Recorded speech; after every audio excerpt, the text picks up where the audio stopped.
देवीं सरस्वतीं व्यासं देवीं सरस्वतीं व्यासं ततो जयमुदीरये जयमुदीरये नष्टप्रायेषु भद्रेषु नष्टप्रायेषु भद्रेषु नित्यं भागवत सेवया नित्यं भागवत सेवया भगवती उत्तम श्लोके भगवती उत्तम श्लोके भक्तिर्भवती नष्टिकी भक्तिर्भवति ॐ अज्ञानतिमिरान्धस्य ज्ञानाञ्जनशलाकया चक्षुरुन्मिलितं येन तस्मै श्रीगुरवे नमः। श्रीचैतन्यमनोभीष्टं स्थापितं येन भूतले स्वयं रूपा कदा मह्यं ददाति स्वपदान्तिकं। वन्देऽहं श्रीगुरो श्रीयुतपदकमलं गुरुन् वैष्णवांश्च श्रीरूपं साग्रजातं सहगण रघुनाथान्वितं तं सजीवं साद्वैतं सावधूतं परिजनसहितं कृष्णचैतन्यदेवं श्रीराधा कृष्णपादां सहगण ललिता श्रीविशाखान्वितांश्च। हे कृष्ण करुणा सिन्धु दीनबन्धु जगत्पते गोपेश गोपिकान्त राधाकान्त नमस्तुते। तप्त काञ्चन गौराङ्गी राधे वृन्दावनेश्वरी वृषभानुसुते देवी प्रणमामि हरिप्रिये। वाञ्छाकल्पतरुभ्यश्च कृपा सिन्धुभ्य एव च पतितानां पावनेभ्यो वैष्णवेभ्यो नमो नमः। जय श्री कृष्ण चैतन्य प्रभु नित्यानंद श्री अद्वैत गदाधर शिवासादि गौर भक्तवृंद। हरे कृष्णा कृष्णा कृष्णा हरे हरे हरे राम राम राम हरे हरे। नमो विष्णुपादाय कृष्णपिष्ठाय भूतले श्रीमते भक्तिवेदांत स्वामिनिति नामिने।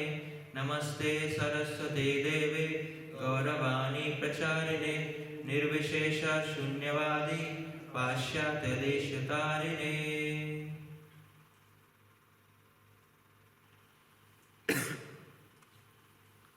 हरे कृष्णा। तो आप सबका स्वागत है आज की श्रीमद् भागवत कक्षा में। तो जैसा कि आज 4 फेस्टिवलिज्म की लिस्ट वहाँ पे लगी हुई है, तो थोड़ा सा सबके बारे में छोटा इंट्रोडक्शन देंगे, उसके बाद थोड़ा कुछ चर्चा करने का प्रयास करेंगे। जैसे पहला है, आज बलराम जी की रास यात्रा है। तो बलराम जी जैसे द्वारका चले गए थे, तो द्वारका से वृंदावन आए थे स्पेशली खाली जो उनकी गोपियाँ हैं उनके साथ रास करने के लिए। बलराम 2 महीने तक वृंदावन में रुके थे और सभी ब्रजवासियों को उन्होंने सेटिस्फाई किया था, आनंद प्रदान किया था। और जो बलराम जी की गोपियाँ हैं और जो कृष्ण की गोपियाँ हैं वो अलग अलग है। जैसे अभी हम पर पढ़ेंगे उसमें लिखा है, साफ साफ दिया गया। जैसे जब श्री कृष्ण रास करते हैं तो उनकी जो प्रमुख हैं राधा रानी, ऐसे जो बलराम जी रासलीला करते हैं तो उनकी प्रमुख गोपियाँ हैं जिनका नाम है पूर्णानंद, तो उनके साथ रास करते हैं। और श्री कृष्ण भी क्या है, जैसे हम श्रीमद् भागवतम में पढ़ते हैं कि जो सुखदेव गोस्वामी ने जो 5 अध्याय में रासलीला का वर्णन किया है कृष्ण का, तो उसमें शरद पूर्णिमा वाला जो रास है उसका वर्णन है खाली। लेकिन श्री कृष्ण भगवान शरद पूर्णिमा के बाद जो वसंत ऋतु आती है उसमें भी रास करते हैं। ये वसंत रास यात्रा से भी कहते हैं। ये वसंत जो अभी का टाइम है, चैत्र की पूर्णिमा में जब पूरा चंद्रमा निकल रहा होता है उस टाइम करते हैं। और जो शरद पूर्णिमा पे रास है भगवान कहाँ करते हैं? बंसी घाट पे। और जो अब का रास करते हैं, वसंत ऋतु वाला रास जो करते हैं, तो भगवान करते हैं कहाँ पे? गोवर्धन की तलहटी में चंद्र सरोवर पे, तो वहाँ पे रासलीला करते हैं। तो ये वसंत रासलीला थी। जैसे कि भगवान क्या है, बहुत मधुर बांसुरी बजाते हैं, उससे सारी गोपियों को क्या आकर्षित करते हैं। और उसी एक्चुअली क्या है, जो आध्यात्मिक जगत है वहाँ पे क्या है, हर चीज़ की चेतना ही है, हर चीज़ कॉन्शियस है। तो जो बंसी है वो भी क्या है, कॉन्शियस है ना। तो जो गोपियाँ हैं तो बार बार क्या है, उस बंसी की क्या है, कितना भाग्यशाली मानते हैं। क्या हमेशा क्या है कि जो भगवान है उनका जो होठ है उनका क्या है, जो अमृत है हमेशा पीने को उनको मिलता है। तो बहुत सौभाग्यशाली मानते हैं उस बंसी को। तो उसी बंसी का जो अवतार लेते हैं तो कौन आते हैं, बंसी उदंड ठाकुर। तो इनको 3 नामों से जाना जाता है, बंसीवदन ठाकुर, बंसी वदनानंद ठाकुर और बंसीदास ठाकुर। तो तीनों नाम से इनको जाना जाता है। और ये इनका जो प्राकट्य हुआ था, ये पहाड़ियापुरा कोलाद्वीप में जगह है, वहाँ पर पड़ता है, तो वहाँ पे इनका वर्त हुआ था। और जब इनका प्राकट्य हुआ तो बहुत सौभाग्यशाली थे। इनके प्राकट्य के समय स्वयं चैतन्य महाप्रभु और अद्वैत प्रभु इनके घर पे मौजूद थे। तो उनको ये अवसर मिला था कि उनकी उपस्थिति में उन्होंने प्रकट इस तरह जहाँ पे प्रकट हुए थे। और जैसा कि ये बांसुरी के अवतार हैं, तो इन्होंने जो भजन लिखे बहुत ही स्वीट, बहुत ही मधुर मधुर पोएम्स, बहुत भजन लिखे हैं। और चैतन्य महाप्रभु जब जगन्नाथपुरी चले गए तो इनको सेवा दी कि आप क्या ईशान ठाकुर को असिस्ट करो, क्या सच्ची माता की सेवा में और विष्णुप्रिया की सेवा में। तो इनको असिस्ट करने की सेवा देके गए थे। तो इन्होंने इस सेवा को बहुत अच्छी तरह से पालन किया। और जब विष्णुप्रिया भी इस धराधाम को छोड़कर चली गई तो उन्होंने जो विग्रह थे, कौन से विग्रह, धामेश्वर महाप्रभु, तो उनके जो विग्रह थे वो मायापुर से कहाँ शिफ्ट कर दिए, कोलाद्वीप में, जो आज नवद्वीप है, वहाँ पे शिफ्ट कर दी। तो वहाँ पे उनकी वर्शिप स्टार्ट कर दी। और उनके साथ साथ एक और विग्रह थे कृष्ण के, जिनका नाम प्राण वल्लभ था, उनकी भी उसी के साथ साथ वर्शिप करते थे। और लास्ट में श्रीनिवास आचार्य उनसे मिलने आए थे, उनसे उनकी मुलाकात हुई थी और आपस में बहुत अच्छा संबंध हुआ, बहुत अच्छा रिलेशन बने। तो श्रीनिवास आचार्य जो थे वो 3 जो मेन प्रमुख आचार्य थे जिन्होंने आगे प्रीचिंग स्टार्ट की, श्रीनिवास आचार्य, नरोत्तम दास ठाकुर और तीसरे श्यामानंद प्रभु। तो श्यामानंद प्रभु का भी क्या आज आविर्भाव दिवस है। श्यामानंद प्रभु का नाम श्यामानंद कैसे पड़ा? श्यामानंद को जो नाम है वो ललिता देवी ने दिया था कि श्यामानंद मतलब जो राधा रानी को आनंद प्रदान करता है, इसी वजह से उनका नाम क्या है, श्यामानंद पड़ा। और उनको विशेष राधा रानी की कृपा मिली। ये कृष्ण लीला में कनक मंजरी हैं श्यामानंद प्रभु जो है, इनके बारे में हम डिटेल में चर्चा करेंगे आज। तो ये कुछ संक्षिप्त परिचय था चारों का। और अब हम थोड़ा सा बलराम रास यात्रा के बारे में, बलराम जी लीलाओं के बारे में थोड़ा चर्चा करेंगे। तो सुखदेव गोस्वामी श्रीमद् भागवतम के 10वें स्कंद के 65वें अध्याय में इस जो बलराम जी की यात्रा है वृंदावन की, उसके बारे में बताते हैं। और इसके 17वें श्लोक में सुखदेव गोस्वामी बताते हैं, दो मासो तव चरवासी मधुम माधमेव च रामाक्षपासु भगवान गोपी नामृतिमावहन। तो इसका अनुवाद इस प्रकार है कि भगवान बलराम वहाँ मधु तथा माधव 2 साल तक रहे। ये चैत्र तथा बैसाख, जो भी चैत्र चल रहा है, तो बैसाख 2 महीने जो बलराम जी वहाँ पे रहे वृंदावन में। और रात में अपनी गोपियों मित्रों की माधुर्य सुख प्रदान करते रहे। और तात्पर्य में श्रील प्रभुपाद जी इस प्रकार लिखते हैं, श्री श्रीधर गोस्वामी बताते हैं कि जिन गोपियों ने श्री बलराम के साथ उनके गोकुल आने पर माधुर्य सुख प्राप्त किया, उन्होंने उस समय अल्पायु होने के कारण कृष्ण की रास नृत्य में भाग नहीं लिया था। इसकी पुष्टि भी श्री राजीव गोस्वामी ने भागवत के श्लोक 10वें स्कंद के 15वें अध्याय के 8वें श्लोक में गोप्योत्तरेण भुजयो उद्धृत किया है, जो यह बताता है कि कुछ विशेष गोपियां बलराम की संगनियों के रूप में रहती हैं। यही नहीं, जीव गोस्वामी कहते हैं कि जब कृष्ण ने शंखचूर्ण का वध किया, उस समय मनाए गए होलिकोत्सव में बलराम ने जिन गोपियों के साथ रमण किया, वे कृष्ण द्वारा रमण की गई गोपियों से भिन्न थीं। श्री विश्वनाथ चक्रवर्ती इस व्याख्या से सहमत हैं। तो जैसा कि यहाँ तात्पर्य में भी क्लियर किया गया है कि जो बलराम जी की गोपियाँ हैं वो क्या है, वो डिफरेंट है। एक्चुअली क्या है कि जब पहली बार मैंने भी सुना कि बलराम जी ने रासलीला की तो बहुत आश्चर्य लगा मेरे को कि पता नहीं क्या चल रहा है कि, क्योंकि दूसरे लोगों को समझाना, कृष्ण के बारे में समझाना बड़ी मुश्किल हो जाता है कि कृष्ण ने रासलीला की, उसी के बहुत सारे आर्गुमेंट है कि लोग समझ नहीं पाते, नए लोग जो जुड़ते हैं। उसके बाद फिर बलराम जी ने भी रासलीला की, तो उसको समझाना तो बहुत मुश्किल होता है, डाइजेस्ट करना है। तो जब कृष्ण बलराम को अक्रूर जी ले गए मथुरा ले गए यहाँ से कि कंस का वध करना है, और जो आपके ओरिजिनल माता पिता कौन है, देवकी वसुदेव है, तो सब लोग चले गए। और कृष्ण बलराम कहे कि हम अभी आएंगे, तो मैं लौट आएंगे। लेकिन सबको पता है कि उसके बाद फिर कृष्ण बलराम कभी नहीं आए लौट के। और बीच में उन्होंने उद्धव को भेजा था कि आप थोड़ा सांत्वना दे के आओ, क्योंकि ब्रजवासी क्या है, जो विरह अग्नि इसमें जल रहा है, वो जी नहीं पा रहे। तो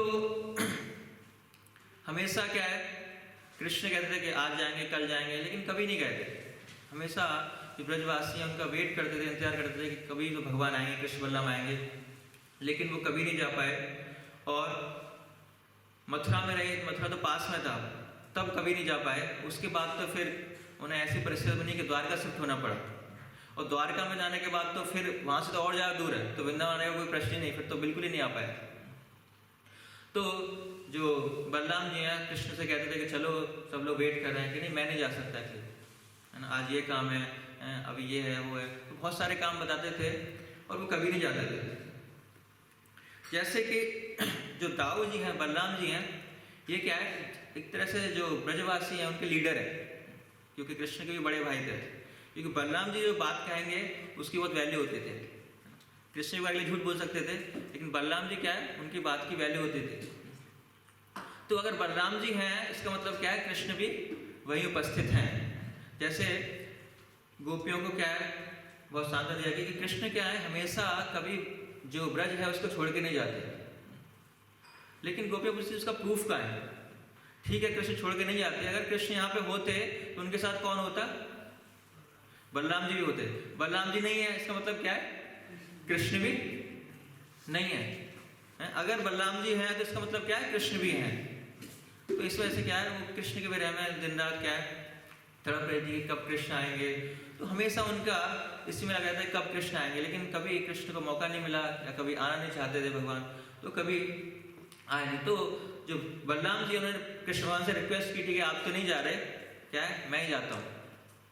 तो उनसे परमिशन लेके जो बलराम जी हैं वो कहाँ चले, वृंदावन की यात्रा पे। तो वृंदावन जैसे ही भगवान पहुँचने वाले थे, उनका रथ जैसे एंटर करने वाला था, तो उनके रथ पर जो पताका थी, जो फ्लैग था, झंडा था, उसको देख के ही क्या हुआ, जो वृंदावन का जो स्वभाव था वो बिल्कुल चेंज हो गया ब्रजवासियों का। जो यमुना बिल्कुल जो लहरें थी वो क्या धीरे धीरे उठने लगी हैं, सारे पेड़ों में जान आ गई, अच्छे अच्छे फूल खिलने लगे। छोटी छोटी घास क्या थी, जो छोटी घास भी थी उसमें भी क्या हुआ, कुछ फूल खिलने लगे। तो एक तरह से जो ब्रज में क्या है, एक जीवन आ गया, क्योंकि जब से कृष्ण बलराम गए थे ब्रजवासी क्या बिल्कुल it's like a dead body, बिल्कुल उनमें प्राण थे लेकिन कोई मूवमेंट नहीं था किसी भी चीज़ में, न यमुना में न पेड़ पौधों में, इवन पशु पक्षियों में भी क्या है, उनमें भी कोई प्राण नहीं बचे थे बिल्कुल। किसी ने हंसना तो बहुत दूर की चीज़ है, किसी ने चलना भी छोड़ दिया था, कोई एक्टिविटी नहीं थी, कोई सुख नहीं था वहाँ पे। लेकिन जैसे ही बलराम आए, जैसे बलराम का अर्थ ही क्या है, राम का क्या है, आनंद है। तो जैसे ही बलराम जी का रथ एंटर करने वाला था, तो स्वतः ही क्या उस वृंदावन में क्या थोड़ी सी आनंद की सब लोग अनुभूति करने लगे। और जैसे ही बलराम जी पहुंचे वृंदावन के अंदर, तो उनकी इच्छा हुई कि मुझे क्या है पहले अपने माता पिता से मिलना चाहिए, और बहुत उत्साहित हो रहे थे कि मैं आज माता पिता से मिलूंगा अपने, और अपने रथ से उतरे। और जो ब्रजवासी भी हैं, जो वृंदावन के भी वासी हैं, वो भी क्या बहुत उत्साहित थे, उत्कंठा थी उनके कि बलराम जी आए हैं, और बलराम जी आए हैं तो कृष्ण भी हो सकता है पीछे पीछे आ रहे हो शायद। तो बहुत उनकी इच्छा हुई कि अब तो बलराम आगे तो कृष्ण भी पीछे से आ रहे होंगे। तो सबकी इच्छा थी क्या है कि उन कृष्ण बलराम को देखें, क्योंकि बहुत दिन से उनको हमने नहीं देखा है, बहुत साल हो गए थे। अब तो बलराम जी क्या, तब तो बच्चे थे 8-10 साल के, अभी तो क्या बहुत बड़े हो गए। तो जैसे ही बलराम जी पहुंचे और सभी लोग बड़े हो चुके थे, जो गोपियाँ थी वो भी बड़े हो चुके थे, और उनके पेरेंट्स भी बड़े हो चुके थे, लेकिन फिर भी सबने क्या है बलराम जी को गले से लगाया, और अपनी जो आनंद है, जो अपना खुशी है, उसको क्या प्रकट किया बलराम जी को गले से लगा के। और जब बलराम जी नंद माता यशोदा के घर पहुंचे, तो उन्होंने नंद माता को क्या है प्रणाम ऑफर किया, और नंद माता ने भी उनको क्या है गले से लगाया और उनको ब्लेसिंग दी। और फिर जो नंद यशोदा माता है, उन्होंने भगवान को क्या जगदीश्वर करके संबोधित किया है। जगदीश्वर मतलब क्या है, क्योंकि कृष्ण बलराम जब थे तो सारे ब्रज का जो मेंटेनेंस है वो कौन करते थे, कृष्ण बलराम करते थे। या सारे गोपजनों की रक्षा वगैरह कौन करते? कृष्ण बलराम करते थे। इस तरह से उन्होंने जगदीश्वर संबोधित किया, और जैसे ही उन्होंने बलराम जी को देखा, गले से लगाया, तो माता यशोदा जो नंद बाबा थे उनके अंदर क्या है, वात्सल्य प्रेम प्रकट हुआ है। और बलराम क्या है, बहुत बड़े हो चुके थे, उनकी आयु क्या है, बहुत हो चुकी थी, उनके क्या बच्चे थे, नाती पोते हो चुके थे, लेकिन फिर भी वात्सल्य प्रेम के कारण नंद माता यशोदा माता ने क्या किया, उनको अपनी गोद में बिठाया और उनको गोद में बिठा के क्या है, रोने लगे। उनकी आंखों से आंसू निकलने लगे। इतने दिनों बाद क्या है, हम किसी को देखते हैं, मिलते हैं, तो स्वतः ही क्या है, आंसू निकलते हैं। और उसके बावजूद हमारा भौतिक जगत में तो इतना आकर्षण होता भी नहीं किसी चीज़ से है, हमारा क्या है, कम आकर्षण है इतना, उसके बावजूद हमारी ये अवस्था होती है। तो सोचो, जब माता यशोदा और नंद बाबा तो बहुत ही आकर्षित थे उनसे, उनके बिना में कितने दिन से क्या बेचैन थे, और जैसे उनको देखा और अपनी गोद में बिठाया उनको, तो उनकी आंखों से क्या अश्रु निकलने लगे। और उन्होंने बलराम जी को क्या है, अपने अश्रुओं से नहलाया, इससे उनके साथ व्यवहार किया कि जो और उनके जो इक्वल्स थे उनके साथ गले मिले बलराम जी, और जो उनके बड़े थे गोपीजन उनके प्रणाम किया, उनको ऑफर अपना पैर छुए उनके, और जो छोटे थे उनसे जो ऑफर किया, जो प्रणाम है उनसे लिया। इस तरह सभी लोगों ने बहुत अच्छी तरह से रिसीव किया जो बलराम जी हैं उनको। और फिर जो नंद बाबा यशोदा माता सब लोग बैठ गए और सब लोग संतुष्ट थे बलराम जी को देख के, अपनी गोद में वात्सल्य प्रेम का आनंद लिया उन्होंने। और फिर उनसे सभी लोग उनके चारों तरफ बैठ गए। जैसे मान लो कभी कभी होता है, जैसे हमारे यहाँ आश्रम में भी कभी कोई बाहर से कोई ट्रिप से बाहर आता है, ट्रिप से आश्रम में आता है, तो सब लोग बैठ जाते हैं क्या हुआ वहाँ पे पूछने के लिए, बहुत दिनों बाद आता है। तो ऐसे ही बलराम से पता नहीं कितने सालों बाद आए, उनके जाने के बाद तो पता नहीं कितनी सारी चीज़ें उनको बताने के लिए। तो सब लोग क्या है, उनके आसपास बैठ गए और बलराम जी से नंद माता यशोदा पूछने लगी हैं कि अब जो आप वहाँ से आए हो तो कृष्ण भगवान वहाँ पे कैसे हैं, और क्या वो अब हमें याद करते नहीं करते, क्योंकि जब कृष्ण थे तो क्या है, हमने उनको आनंद प्रदान करने के लिए हर चीज को क्या सेक्रीफाइस कर दिया था भगवान को आनंद प्रदान के लिए। तो अब क्या कृष्ण हमें कभी याद करते नहीं करते, और वहां पे जो वासुदेव हैं वो कैसे हैं, अभी सब राजपाट ठीक चल रहा है नहीं चल रहा। अब तो कृष्ण क्या है, अब तो उनकी शादी भी हो गई है, उनके बच्चे भी हो गए, नाती पोते भी हो गए एक्चुअली, है ना, तो अब वो सब ठीक है। और क्या अब इतने अपोलेंस में जाके भी क्या वो जो आपकी जो गरीब माता पिता हैं यशोदा माता और नंद बाबा, उनको याद करते हैं कि नहीं करते हैं। तो इस तरह उनसे बलराम जी से ये सारी इंक्वायरी पूछने लगी, और उन्होंने पूछा, उन्होंने बोला कि हमें पता पड़ा कि वहाँ ने आप लोगों ने कंस को तो मार दिया है, और फिर उसके बाद जरासंध और कालदेवन को भी कृष्ण ने मार दिया। तो अभी क्या है, सब कुछ ठीक है और आप पीसफुली क्या है द्वारका में रह रहे। तो इस तरह जब यशोदा माता नंद बाबा से कृष्ण बलराम जी की चर्चा चल रही थी, तो जो गोपियाँ थी बाहर से आती थी और देख के लौट जाते थे, फिर आती थी देख लौट जाते, कि अभी की जो बातें चल रही हैं क्या है, अपने पेरेंट्स से बातें कर रहे हैं, उसका टाइम लगेगा, फिर दोबारा आती थी, उनसे रहा नहीं जाता था। क्योंकि जो गोपियाँ थी उनको क्या भगवान से अलग टाइम चाहिए था अकेले का, जो उनकी जो क्वेरीज थी एक्चुअली वो पेरेंट्स के सामने नहीं पूछना चाहता था, तो हमेशा आती थी फिर वापस चले जाते थे। तो ऐसे करके तो बलराम जी समझ गए, और पहले उन्होंने फिर जो नंद बाबा यशोदा माँ से परमिशन मांगी, ठीक उनका संतुष्ट किया, फिर वो उन गोपियों से एकांत स्थान में मिलने गए। और जैसे उनसे मिले तो उन गोपियों ने भी बलराम जी से पूछा कि आप दोनों भाइयों का जो सही चीज़ें अच्छी चीज़ें उनके बारे में पूछने लगे कि आप क्या क्या एक्टिविटीज करते हैं, सब लोग ठीक हैं नहीं है, कृष्ण भगवान कैसे हैं। और कृष्ण भगवान वहाँ पे खुश हैं, प्रसन्न है, एंजॉय कर रहे हैं वहाँ पे नहीं करे द्वारका में रानियों के साथ। और क्या वो अपने माता पिता को वहाँ से याद करते हैं, और क्या उनका कभी प्लान है यहाँ पे वापस आने का, या हमें भूल चुके हैं, क्योंकि हमने क्या किया, उनको आनंद प्रदान करने के लिए हर चीज को अपने को क्या सेक्रीफाइस कर दिया है। हमने अपने घर वालों को क्या सेक्रीफाइस कर दिया, हमने अपने बहन भाई पेरेंट्स हस्बैंड सबको क्या है भगवान की प्रसन्नता के लिए सेक्रीफाइस कर दिया। हम जो फूल थे उनसे सुंदर सुंदर गार्लेंड बना के क्या है उनकी सेवा करते थे। तो इस तरह जब गोपियाँ कृष्ण का स्मरण करने लगी और तो उनकी आंखों से में क्या है आंसू आने लगे और फिर कहने लगी कि जब से कृष्ण गए तो हम सारा जीवन क्या है उनकी याद में रो रो के हम बिता रहे हैं। तो इवन जो व्यक्ति होता है क्या है फैमिली से जो संबंध है उसका छोड़ नहीं पाता। तो गोपियाँ कह रही हैं कि लेकिन हमने फिर भी संबंध छोड़ना इतना मुश्किल होता है, लेकिन फिर भी हमने कृष्ण की प्रसन्नता के लिए क्या है अपने सारे रिलेशंस को क्या है तोड़ दिया, लेकिन फिर भी हमने कृष्ण को याद किया। तो क्या वो कृष्ण फिर भी हमें याद करते हैं कि नहीं करते हैं? और जब हम कृष्ण से पूछा तो कृष्ण क्या कहते हैं, कृष्ण कहते हैं कि जो गोपियों ने मुझे मेरी सेवा की है उसको क्या है मैं कभी रीपे नहीं कर सकता, कभी चुका नहीं सकता उसको। तो क्या है कृष्ण बहुत ही अच्छे शब्दों मीठे शब्द बोल के क्या हमको बहला चल के शांत कर दिया है। तो कृष्ण भगवान ने क्या हमको इस तरह चीट किया है, धोखा दिया है, क्योंकि कृष्ण तो हमें अब याद नहीं करते, वो भूल चुके हैं। और उसके बाद फिर दूसरी को भी बोली कि हम क्या है हम तो ग्वालियर आए थे, हम क्या एक गांव में रहती स्त्रियां आए थे, तो हमको धोखा देना तो बहुत आसान है, लेकिन क्या वो जो द्वारका की जो पढ़ी लिखी स्त्रियां उनको भी धोखा देते हैं, धोखा दे सकते हैं? हम तो क्या बिल्कुल बेवकूफ है ना।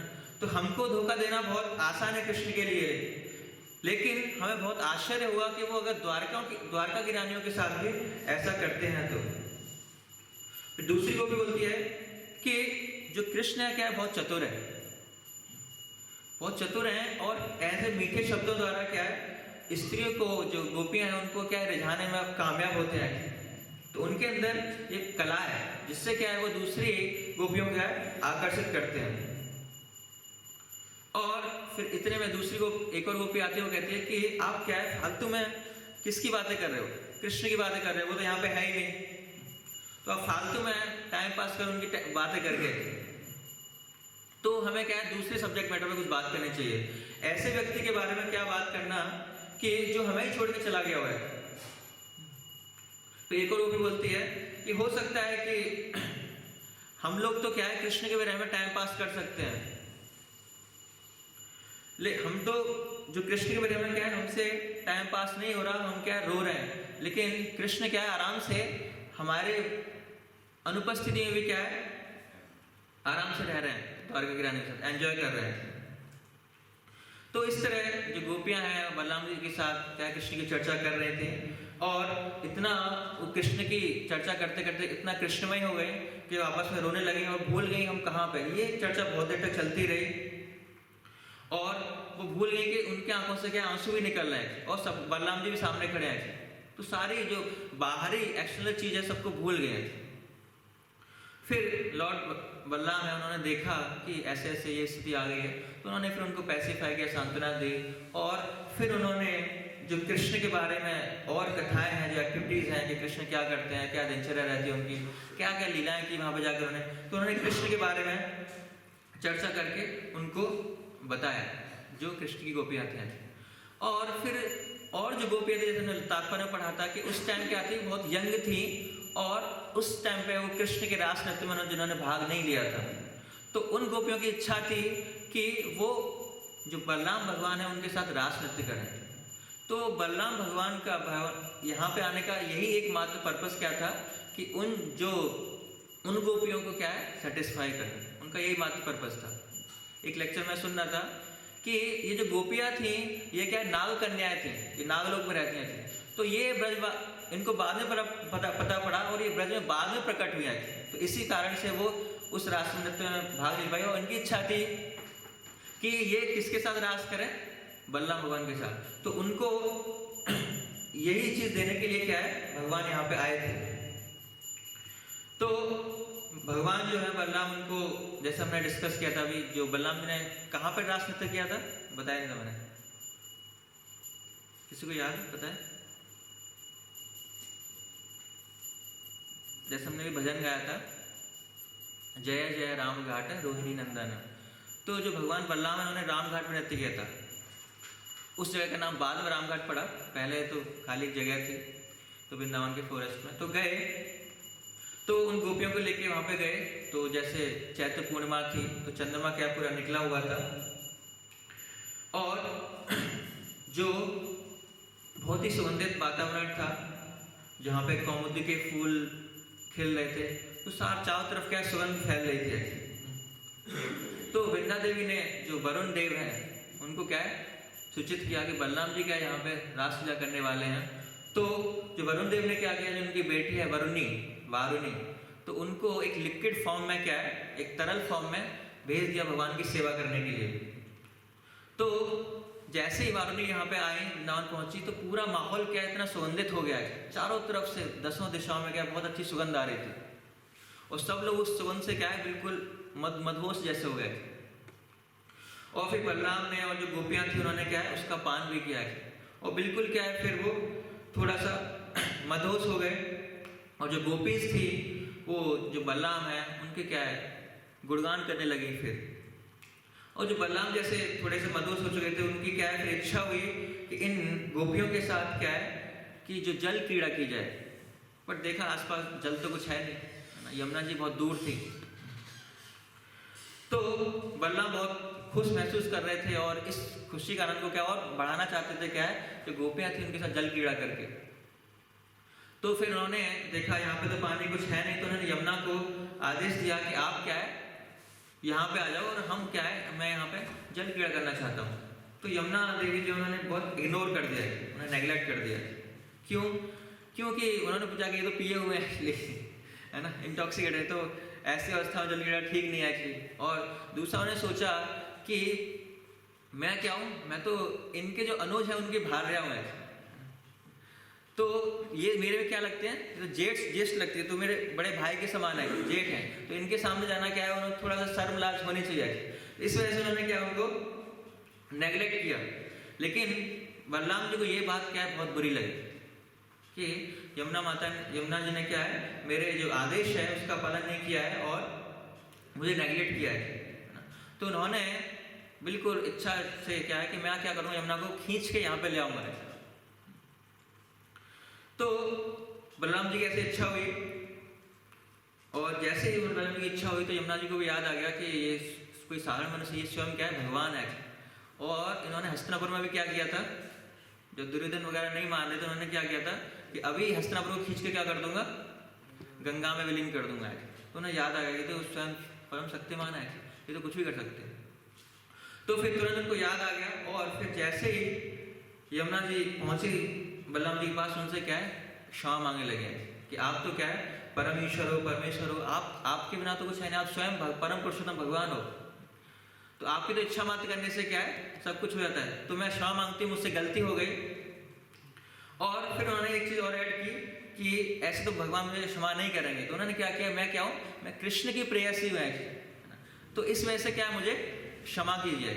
तो फिर बलराम जी ने उनको क्षमा कर दिया और स्वयं जो यमुना है वहाँ पे उनके पास चले गए। और फिर बलराम जी ने वहाँ पे जल क्रीड़ा की गोपियों के साथ, और फिर जल से बाहर निकल के जो लक्ष्मी देवी हैं उन्होंने उनका श्रृंगार किया, कपड़े वस्त्र उनको दिए और अलंकार दिए। फिर उन्हें वहाँ पे 2 महीने तक डेली उन जो गोपियाँ थी, बलराम जी गोपियाँ थी, उनके साथ रास नृत्य किया और 2 महीने तक वहाँ पे रहे। तो इस तरह ये बलराम रास यात्रा है 2 महीने तक ये मनाई जाती है। तो ये बलराम रास यात्रा के बारे में कुछ था। और जैसे थोड़ा सा डिस्कस 15 मिनट है हमारे पास, तो हम श्यामानंद प्रभु के बारे में थोड़ा डिस्कस करेंगे। तो जैसे हमने बताया श्यामानंद प्रभु का नाम श्यामानंद कैसे पड़ा कि उन्होंने राधा रानी को आनंद प्रदान किया, इसी वजह से ललिता देवी ने उनको नाम दिया श्यामानंद। और जो श्यामानंद कहते हैं हमारे प्रमुख आचार्य हैं और इसी वजह से श्यामानंदी जो संप्रदाय एक अलग हो गया और उनको श्यामानंदी वैष्णव के नाम से जाना जाता है कि उनकी कुछ चीज़ें अलग है। जैसे तिलक राधा रानी थोड़ा सा अलग है उनका। और जैसे हम लोग जो परिक्रमा करते हैं डिटेल्स की, तो हम कैसे करते हैं, राइट टू लेफ्ट करते हैं, राइट टू लेफ्ट करते हैं, क्योंकि राइट में हमारे कृष्ण होते हैं, लेफ्ट में कृष्ण होते हैं, राइट में राधा रानी होते हैं। तो हम कृष्ण टू राधा क्या है, हम परिक्रमा करते हैं। लेकिन जो श्यामानंदी वैष्णव वो कैसे करते हैं, राधा टू कृष्ण परिक्रमा करते हैं, उल्टी परिक्रमा करते हैं। और जब वो प्रणाम भी करते हैं तो पहले राधा रानी का प्रणाम मंत्र बोलते हैं, हम लोग कृष्ण का बोलते हैं। क्यों वो करते हैं ऐसा, क्योंकि श्यामानंद प्रभु को पहले राधा रानी की कृपा प्राप्त हुई, उसके बाद फिर कृष्ण मिले। इसी वजह से क्या है, उनका ये संप्रदाय और ये सारे रूल्स रेगुलेशन को फॉलो करते हैं। ये श्यामानंद प्रभु जो है कनक मंजरी के अवतार हैं, जो कृष्ण लीला में कनक मंजरी है। और श्यामानंद प्रभु ने मेनली जो उड़ीसा बंगाल में प्रचार कार्य किया था, और प्रेम विलास एक ग्रंथ है तो उसमें ये वर्णित है कि जो तीन जो श्रीनिवास आचार्य, नरोत्तम दास ठाकुर और श्यामानंद प्रभु है, तो हम देखते हैं कि उस टाइम पे क्या हुआ कि प्रचार लगभग बहुत कम हो गया था, लगभग समाप्त हो चुका था, क्योंकि चैतन्य महाप्रभु जा चुके थे और उनके जो पार्षद हैं ऑलमोस्ट सब अप्रकट हो चुके थे। तो उसमें ये भी वर्णित है कि जो श्रीनिवास आचार्य हैं ये मणि मंजरी हैं और ये चैतन्य महाप्रभु के एम्पावर्ड हैं, और नरोत्तम दास ठाकुर चंपक मंजरी हैं और ये नित्यानंद महाप्रभु के एम्पावर्ड हैं, और जो श्यामानंद प्रभु हैं वो अद्वैत प्रभु के एम्पावर्ड हैं और कनक मंजरी हैं। तो जैसे हमने बताया कि जो चैतन्य महाप्रभु के प्रचार के बाद क्या प्रचार कार्य रुक चुका था, और जो सड़गोस्वामी उस टाइम थे तो वो ज़्यादा एक्टिवली प्रचार कार्य में नहीं थे। वो क्या है, खाली उनको आदेश था कि आप ग्रंथों का संकलन कीजिए, तो बहुत सारे उन्होंने ग्रंथ लिखे थे, लेकिन इतना प्रचार नहीं हो रहा था। तो स्पेशली श्यामानंद प्रभु और ये दो क्या स्पेशली प्रचार कार्य के लिए ही इनका प्राकट्य हुआ था। और इनका जन्म उत्कल में जो उड़ीसा में है वहाँ पर गंदेश्वर ग्राम में हुआ था। इनकी माता का नाम दूरिका देवी था और पिता का नाम कृष्ण मंडल था। तो इनका जन्म हुआ था ग्वाले परिवार में हुआ था, और उनके जो पिताजी थे वो बचपन से ही क्या है भक्त थे, और इनको भी क्या है बचपन से ही क्या है भक्ति की शिक्षा दे रहे थे, भक्ति में कल्टिवेट करते। जैसे हम श्रील प्रभुपाद के पास टाइम से भी जानते हैं कि श्रील प्रभुपाद के फादर हैं तो गौर मोहन डे बचपन से ही क्या है उनको राधा कृष्ण की सेवा में लगाते थे। और जब इनका जो प्राकट्य हुआ था तो इनसे पहले इनकी बहुत सारी संतान हुई थी, लेकिन सारी संतानों की क्या है मृत्यु होती जा रही थी। तो ये प्रकट हुए तो इनके माता पिता ने इनका नाम रखा, दुखी नाम रखा है, और सब लोग उनको प्यार से दुखिया कहकर बुलाते थे। तो दुखी नाम रखा क्योंकि इनसे पहले क्या है ना दुख आया था उनके जीवन में। लेकिन जो श्यामानंद प्रभु थे बचपन से ही क्या है बहुत ही वैरागी थे और भक्ति के नियमों का पालन करते थे और विग्रहों की पूजा करते थे। तो उनके माता पिता सोचते थे कि बाकी सब लोगों की डेथ हो गई, और जब इतना उनको भक्ति करते देखते थे उनको लगता था कि ये भी दिन चला जाएगा है ना। तो लेकिन अंदर से उनको बहुत प्रसन्नता भी होती थी कि जो उनका बेटा है क्या है शुरुआत से ही क्या है इतना भगवान का भक्त है, इतना वैराग्य है उसके अंदर। तो उनके पिताजी के घर में भी जैसे हम जानते हैं गौर मोहन डे के घर में भी बुलाते थे, बहुत सारे साधु बुलाते थे और उनसे क्या है प्रभुपाद को कहते कि इनको आशीर्वाद दो राधा रानी का भक्त बने। तो इनके फादर की भी जो कृष्ण मंडल थे इनकी भी इच्छा थी कि यार बहुत सारे साधुओं को बुलाते थे, उनको प्रसाद खिलाते थे और उनसे ब्लेसिंग मांगते थे। और एक बार पिताजी ने उनसे कहा श्यामानंद प्रभु से कि आप भक्ति कर रहे हैं, आपके अंदर इतना वैराग्य है, लेकिन भक्ति की शुरुआत कब होगी, है ना। जो भक्ति का पहला अंग का क्या है जो हम नेक्टोड्यूशन में पढ़ते हैं, भक्ति के 64 नेक्टोड्यूशन में ना, उसमें पहला अंग क्या है गुरुपद आश्रय। तो जब तक हम गुरु का आश्रय नहीं लेंगे तब तक क्या है भक्ति की शुरुआत नहीं होगी। तो इनके पिता ने इनको आदेश दिया कि आप क्या है एक किसी अच्छे साधु से क्या है दीक्षा लो। तो उन्होंने बहुत सारे साधुओं से कंसल्ट किया, तो उनके मन में हृदय में अच्छा हुई कि उनको दीक्षा लेनी चाहिए किससे, हृदय चैतन्य से। तो उनकी इच्छा हुई, उन्होंने अपने पेरेंट्स को बोला कि मुझे क्या है गंगा स्नान करना है, तो मुझे क्या है नवद्वीप जाना है, मुझे गंगा स्नान करना है, इसलिए वहाँ पर गंगा स्नान करना चाहता हूँ। और वहीं पे क्या है मेरे हृदय में इच्छा है कि मैं जो हृदय चैतन्य है उनसे क्या है दीक्षा लूँगा। तो उनके घर वाले तो तैयार थे, लेकिन उनके जो रिलेटिव्स थे वो तैयार नहीं थे कि अभी क्या अभी बीमार है दीक्षा लेगा बाबा जी बन जाएगा। तो इसी वजह से जब वो घर से निकले तो जब सारे रिलेटिव्स रात को सो गए तो रात में उन्होंने वहाँ से प्रस्थान किया अंबिका कालना के लिए। तो पहले वो नवद्वीप आए, गंगा स्नान किया, उसके बाद फिर वो अंबिका कालना गए। और अंबिका कालना जाके उस गांव में पूछा कि जो हृदय चैतन्य है वो कहाँ पे है। तो पूछ के वो कहाँ पहुँचे हृदय चैतन्य के पास। तो हृदय चैतन्य जो थे वहाँ पे क्या है, कथा कर रहे थे, भागवत कथा कर रहे थे। और जब भागवत कथा कर रहे थे तो उनके अंदर क्या है, जो विकार हैं, सात्विक विकार, रोमांच वगैरह ये सब आ रहे थे। तो वो तुरंत पहचान गए यही व्यक्ति क्या है, हृदय चैतन्य। और हम हृदय चैतन्य के बारे में भी जानते हैं कि ये कोई साधारण व्यक्ति नहीं थे, है ना। ये किसके शिष्य थे, गौरीदास पंडित के शिष्य थे। और गौरीदास पंडित स्वयं भगवान के इतने अंतरंग पार्षद हैं। तो हृदय चैतन्य मतलब क्या है कि इनके हृदय में स्वयं दर्शन किए चैतन्य महाप्रभु के गौरीदास पंडित ने, तब इनको ये नाम दिया था हृदय चैतन्य। तो इनके हृदय में स्वयं चैतन्य महाप्रभु रहते हैं। तो जब ये कथा कर रहे थे तो इनके अंदर क्या विकार आए थे। तो श्यामन प्रभु समझ गए यही व्यक्ति क्या है, हृदय चैतन्य है। और वहाँ पे एक मंदिर था। तो जब कथा समाप्त हो गई तो सब सो गए। और उसके बाद सुबह सुबह श्यामन प्रभु जग गए, बहुत अर्ली मॉर्निंग। और सुबह सुबह जग के क्या है, झाड़ू लगाने लगे, उस मंदिर की साफ सफाई करने लगे। और साथ साथ बड़ी तेज आवाज में क्या है, भगवान हरे कृष्ण कृष्ण कृष्ण हरे हरे, हरे राम राम राम हरे हरे। तो बहुत जोर जोर से क्या भगवान के नाम का जप करने लगे। तो जो हृदय चैतन्य थे उन्होंने पूछा कि सुबह सुबह कौन जग गया और इतना मधुर आवाज में भगवान के नाम का जप कर रहा है।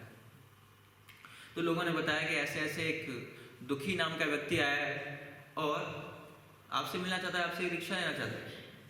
तो उन्होंने कहा कि जो हरे कृष्ण का नाम का जप कर रहा है वो दुखी कैसे हो सकता है, वो तो सुखी आनंद में है।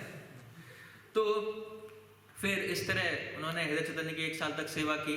और फिर जो हृदय चैतन्य हैं उन्होंने क्या है, उनको राधा कृष्ण के मन से दीक्षित किया और उनका नाम रखा दुखी कृष्णदास, क्योंकि दुखी पहला नाम था उनका और कृष्णदास उन्होंने नाम दिया। तो पहला नाम था उसको उन्होंने उसमें ऐड करके रखा।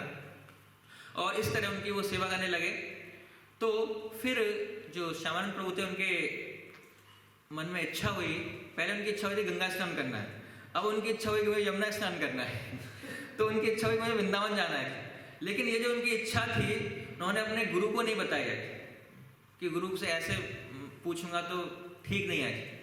लेकिन गुरु तो क्या है, वो तो गुरु है एक्चुअली। तो उनको पता उनकी इच्छा क्या है, उनके हृदय प्रकट हो गई कि उनके मन में इच्छा है ऐसे वृंदावन जाने की। तो हृदय चैतन्य ने उनको एक बार बुलाया और बुला के ऐसे ऐसे आप वृंदावन जा सकते हो, आपके अंदर जो इच्छा है उसको पूरा कर सकते हो। और वृंदावन जाके आप क्या है, आप जीव गोस्वामी के पास जाना और उनसे क्या है, आप शिक्षा ग्रहण करो आगे के। मैं तो यहाँ पे बहुत व्यस्त रहता हूँ तो मैं तो इतना शिक्षा नहीं दे पाऊंगा यहाँ पे। तो आप क्या जीव गोस्वामी के पास जाओ वृंदावन में, और किससे जाके मत मिलना, सीधे क्या है जाना, जीव गोस्वामी के पास जाना। तो जैसे हम जानते हैं कि जीव गोस्वामी बहुत ही हाईली स्कॉलर थे और सही में वो सारे जीवों के गोस्वामी हैं। उनका नाम भी जीव गोस्वामी है।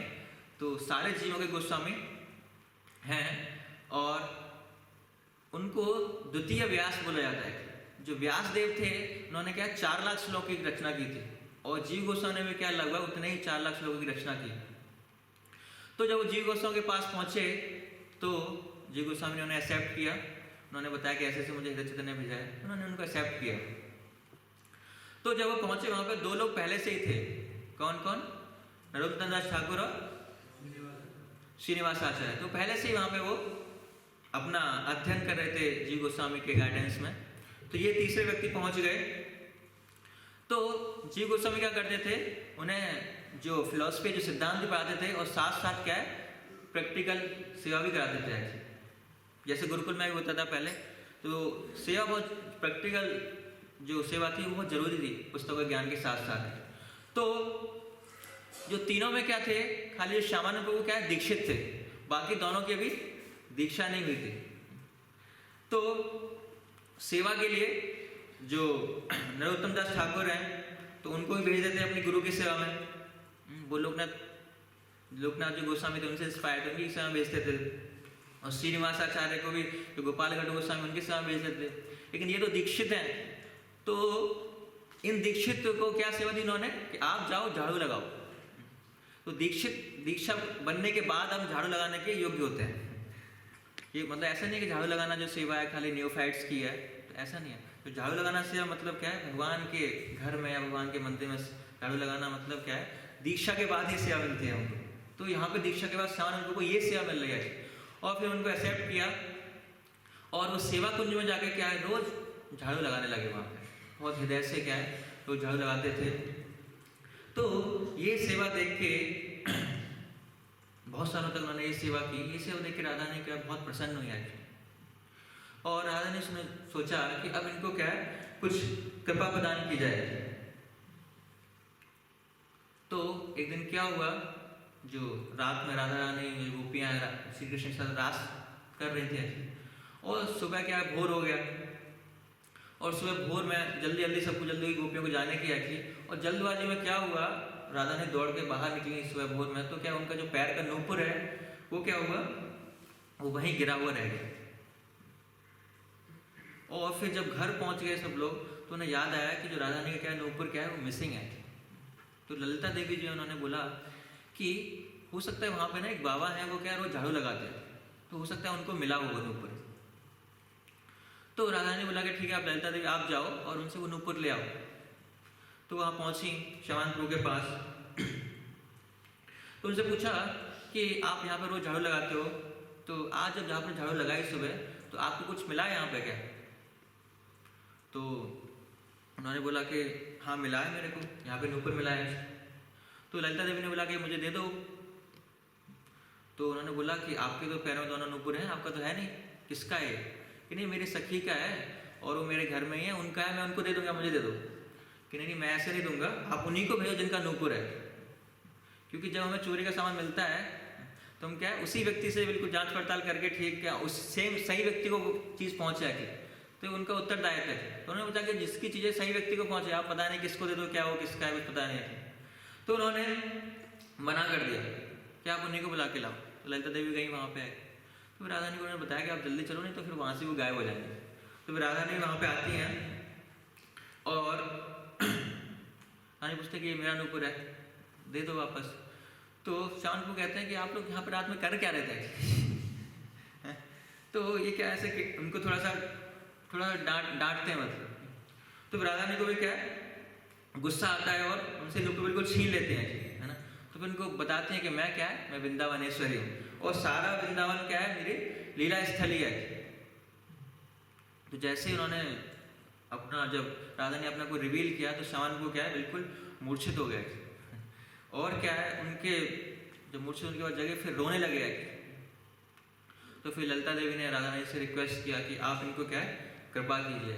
तो फिर राधा ने क्या किया, अपने नूपुर से क्या है उनके मस्तक पे क्या है चिन्ह लगाया, जो परमानेंट तिलक था, जो कोई मिटने नहीं वाला था। और फिर जो ललिता देवी ने उन्होंने उनको नाम दिया श्यामानंद। अभी तक उनका नाम क्या था, दुखी कृष्णदास, आज से उनका नाम हो गया श्यामानंद। क्योंकि उन्होंने कहा कि आपकी वजह से क्या राधा रानी को आनंद मिला है, जो खुआ हुआ नूपुर था वो वापस मिला, इसी वजह से आज से आपका नाम क्या है श्यामानंद है। और राधा ने बोला कि ये जो घटना है इसको किसी को आपको बताना नहीं है। तो उन्होंने कहा ठीक है अपने गुरु को तो बता सकता, हाँ गुरु को बताना, इसके अलावा किसी को नहीं बताना। तो जो श्यामानंद प्रभु थे रोते हुए जीव गोस्वामी जी के पास गए और जीव गोस्वामी से बोले कि मेरे साथ क्या है ऐसे ऐसे हुआ है, राधा ने कृपा हुई है।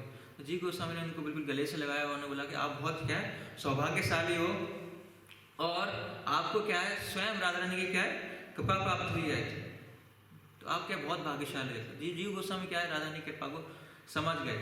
लेकिन क्या हुआ, उनका तिलक भी चेंज हो गया और नाम भी चेंज हो गया, है ना।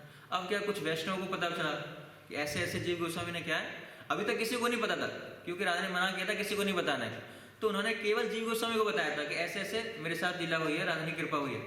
तो बाकी दूसरे वैष्णव क्या डाउट में आ गए कि जीव गोस्वामी के पास ये पढ़ने जाता है कि, तो जीव गोस्वामी ने क्या किया, इनका तिलक भी चेंज कर दिया और नाम भी चेंज कर दिया। तो जब यहाँ के वैष्णव को पता पड़ा तो यहाँ के वैष्णवों से जो बात कहाँ तक पहुँच गई, जो उनके गुरु हैं अंबिका काल नाम है हृदय चैतन्य, उनके पास बात पहुँच गई। अब हृदय चैतन्य बाबू को बहुत गुस्सा आया कि ऐसे कैसे हो सकता है कि मैंने जीव गोस्वामी को पढ़ने के लिए भेजा था, उन्होंने जीव गोस्वामी ने उनका नाम और तिलक दोनों चेंज कर दिए, तो ये तो बहुत गलत किया उन्होंने। तो पहले उन्होंने एक पत्र लिखा जीव गोस्वामी जी को कि मैंने ऐसे सुना है, क्या ये ठीक है? तो जीव गोस्वामी ने कहा हाँ ये ठीक है। तो उन्होंने कहा किसने किया, कि आप यहाँ पे आ जाओ सारी चीज़ें क्लियर हो जाएंगी। तो वो भी बिल्कुल अपने जो और शिष्य थे, जो सीनियर डिसाइबल्स थे, उनको लेके बहुत सारे वैष्णव समूह के साथ क्या मीटिंग हुई है। तो हम देख सकते हैं कि कि जो तिलक है या ये मंत्र है या हमारी वेशभूषा, ये हमारे लिए बहुत, हमारे समुदाय के लिए बहुत महत्वपूर्ण है। क्योंकि उनका जो श्रवण प्रभु का जो तिलक था खाली वो उर्दुपुंडी था, खाली थोड़ा सा हल्का सा डिजाइन में चेंज था। तो उतने के लिए क्या है, तो उनके नाम में चेंज हो गया, इतने के लिए क्या, इतनी बड़ी इष्टगोष्ठी हुई आज से 400 साल पहले, है ना। तो हमें समझना चाहिए कि ये सारी चीज़ें, सिद्धांत हमें लाइट नहीं लेना चाहिए। जो मैं गुरु द्वारा जो मंत्र दिया गया है, तो जो हम गायत्री करते हैं एक्चुअली, तो ये सब बहुत वैल्यूबल है। ऐसे जल्दी में गायत्री कर ली, मंत्र का कुछ और ही बना दिया हमने उस मंत्र का, पता नहीं जो हम जब करते हैं पता नहीं कौन सा मंत्र है, जो गुरु ने दिया था वो दूसरा था एक्चुअली, है ना। कभी कभी मंत्र याद ही नहीं आता, भूल जाता है एक्चुअली, है ना। जैसे मैं अभी कुछ दिन पहले गायत्री कर रहा था, तो अचानक से पता नहीं क्या हुआ, 2 मंत्र मैंने बोला, तीसरा मंत्र मन में नहीं आ रहा, याद ही नहीं आ रहा कौन सा मंत्र है। बड़ी देर बाद, कम से कम 3-4 मिनट बाद मंत्र याद आया, अच्छा ये मंत्र है। तो हमें क्या इन सब चीज़ों को बहुत सीरियसली लेना चाहिए कि जो गुरु द्वारा जो भी चीज़ है, नाम दिया गया है ना, नाम में ऐसा नहीं कि नाम भी जो दिया गया है उसको तुरंत एज इट एक्सेप्ट करना चाहिए। एक राधा महाराज के डिसाइपल हैं, तो वो आश्रम में रहते थे, उनका नाम मुझे याद नहीं आ रहा क्या था, उनको गोपी गोपी कह के बुलाते थे सारे भक्त। तो एक बार ऐसे फ़ोन पे बात कर रहे थे, तो उन्होंने ऐसे फ़ोन पे राधा महाराज से बात कर रहे हैं भक्त, और उस भक्त को क्या है गोपी नाम कह के बुलाया। तो राधा महाराज को क्या बहुत गुस्सा आया कि मैंने उनको ये नाम दिया है और आप आप अपने गुरु का आदेश को नहीं मान रहे। तो अगर जो गुरु ने नाम दिया है तो उसी नाम को हमें भक्तों को लेकर बुलाना है। तो हम इस यहाँ से शिक्षा ले सकते हैं कि जो नाम या मंत्र या तिलक है हमारे संप्रदाय का, तो उसको हमको एज इट इज सिद्धांत को एज इट इज, उसमें थोड़ा सा भी क्या है, कुछ भी ऐसे जो हमें गोपी चंदन तिलक लगाने वाला था वही लगाना है, ना कि राधा कुंड वगैरह ऐसा कुछ तिलक लगाए हमें। तो वहाँ पे फिर इष्ट गोष्ठी हुई, बड़े बड़े वैष्णव वहाँ पे आए और सबने पूछा, जीव गोस्वामी ने पूछा कि आपने ये सब किया? उन्होंने कहा मैंने तो नहीं किया है, आप इनसे पूछो किसने किया है। तो श्यामल प्रभु से पूछा उनके गुरु ने कि किसने किया है, तो वो कह रहे कि आपके गुरु ने किया है ऐसे बोला। तो उनको क्या बहुत गुस्सा है हृदय चैतन्य जो गुरु थे उनको, तो उन्होंने क्या उनको मारना स्टार्ट कर दिया है। तो इस तरह मारते मारते वो रोने लगे एक्चुअली, है ना। अब गुरु को अपोजिट जाके तो कुछ कह नहीं सकते, तो वो रोने लगे एक्चुअली। तो उन्होंने राधा रानी से प्रार्थना की कि ये मेरे साथ क्या हो गया, आपकी कृपा मिली मुझे, और मेरे साथ क्या है, मेरे जो गुरु ने क्या है मेरा बहिष्कार कर रहे हैं। तो राधा रानी फिर जो गौरीदास पंडित हैं वो कृष्ण लीला में क्या है श्रीदाम सखा हैं, जो राधा रानी के भाई जो है, तो उनको बुलाया कि अपने शिष्य को संभालो, ये क्या कर रहा है। तो फिर गौरीदास पंडित हृदय चंद्र के सपने में आए कि ऐसे ऐसे राधा रानी की कृपा प्राप्त हुई है और ये बिल्कुल ऑथेंटिक है। तो फिर हृदय चंद्र प्रभु ने जो श्यामन प्रभु स्वीकार किया और उन्होंने बोला कि ये जो नाम है जो तिलक क्या है पूरा ऑथेंटिक है। और फिर उन्होंने एज अ प्रायश्चित उन्होंने कहा कि मैं इस चीज़ का मैंने क्या एक अपराध किया है अपने शिष्य के प्रति, मैं प्रायश्चित करूँगा। तो मैं क्या बहुत सारे भक्तों को बुलाऊंगा और फेस्टिवल करेंगे और हम सभी भक्तों के साथ मिलकर क्या है परिक्रमा भी करेंगे। तो उन्होंने बहुत सारे दिनों फेस्टिवल मनाया। वही फेस्टिवल आज वहाँ पे गोपीनाथ मंदिर में क्या 15 दिनों तक वही फेस्टिवल आज भी चलता है, आज भी मनाया जाता है। उस समय हो गया है बस 2-3 मिनट और थोड़ा सा करके। तो इस तरह श्यामल प्रभु को कृपा प्राप्त थी राधा रानी की और उनके हृदय चैतन्य प्रभु ने भी उनको स्वीकार किया। और फिर जैसे मैंने बताया कि वो पहली संकीर्तन पार्टी थी जो जीव गोस्वामी ने भेजा, क्योंकि जीव गोस्वामी ने बहुत सारे ग्रंथ लिखे थे लेकिन उनका वितरण नहीं हो रहा था। तो उन्होंने श्यामल प्रभु नरोत्तम दास ठाकुर और श्रीनिवासाचार्य को क्या है पहला संकीर्तन पार्टी को उन्हें बुक्स दी और उन्हें बुक्स बांटने के लिए भेजा, जो रास्ते में किसी राजा ने चुरा ली किसी धोखे से। और लेकिन फिर भी जो श्यामानंद प्रभु हैं अंबिका कालना गए, तो अंबिका कालना जाके उन्हें हृदय चैतन्य मिले। उन्होंने उनको आदेश दिया कि आप क्या है उड़ीसा जाओ, क्योंकि उड़ीसा में क्या है चैतन्य महाप्रभु प्रकट हो चुके हैं और वहाँ पे प्रचार क्या है लगभग समाप्त होता जा रहा है, तो आप उड़ीसा में जाके क्या है प्रचार करो। तो उन्होंने फिर वहाँ पे उड़ीसा जाके प्रचार किया। तो वहाँ पे उनके जो प्रमुख शिष्य थे जिनका नाम रसिक मुरारी था, बाद में उनके दीक्षा दी उन्होंने, जिनका नाम रसिकानंद पड़ा। और फिर उन्होंने रसिकानंद के साथ ही वहाँ पे जो गोपीनाथ मंदिर आज हम देखते हैं खीरचोरा गोपीनाथ, तो उसका निर्माण कराया और वहीं पे रसिकानंद की समाधि भी है वहाँ पे हम देखते हैं। तो इस तरह उन्होंने पूरे उड़ीसा में बहुत अच्छा प्रचार किया, बहुत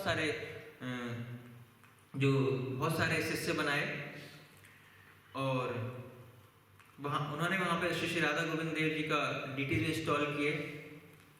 और फिर लास्ट में वहाँ पे खेतुरी ग्राम गए, वहाँ पे जो पहला फेस्टिवल गौरपूर्णा फेस्टिवल मनाया गया था नरोत्तम दास ठाकुर द्वारा। तो वहाँ बहुत सारे क्या है वैष्णव आए थे, जानवा माता आए थी, वृंदावन दास ठाकुर थे, नरोत्तम दास ठाकुर थे, तो इनको भी क्या वहाँ पे इन्वाइट किया गया था। उसके बाद ये फिर से अंबिका कालना होते वापस उड़ीसा आए। उड़ीसा जाके ना पता लगा कि जो हृदय चैतन्य है उन्हें क्या है यहाँ से इस धराधाम से अप्रकट हो चुके हैं। तो उनका भी क्या है फिर मन नहीं लगा, तो वो एक नरसिंहपुर जगह है, तो वहाँ पे एक राजा था जिन्होंने उसको शिष्य बनाया था। वो बहुत ही उद्दंड था, उसका नाम ही उद्दंड था, उद्दंड राजा का नाम। तो उन्होंने भी उनको भी क्या है शिष्य बनाया था। तो वहाँ पे नरसिंहपुर में रह के साधना करने लगे, वहाँ पे फेस्टिवल किया और वहीं पे उन्होंने लास्ट में अपने शरीर को त्याग किया। और हम देखते हैं श्याम प्रभु की समाधि भी वृंदावन में राधा श्याम सुंदर मंदिर में है। तो ये श्यामानंद प्रभु के बारे में था कुछ। हरे कृष्ण। जगत गुरु श्री प्रभुपाद की उपस्थित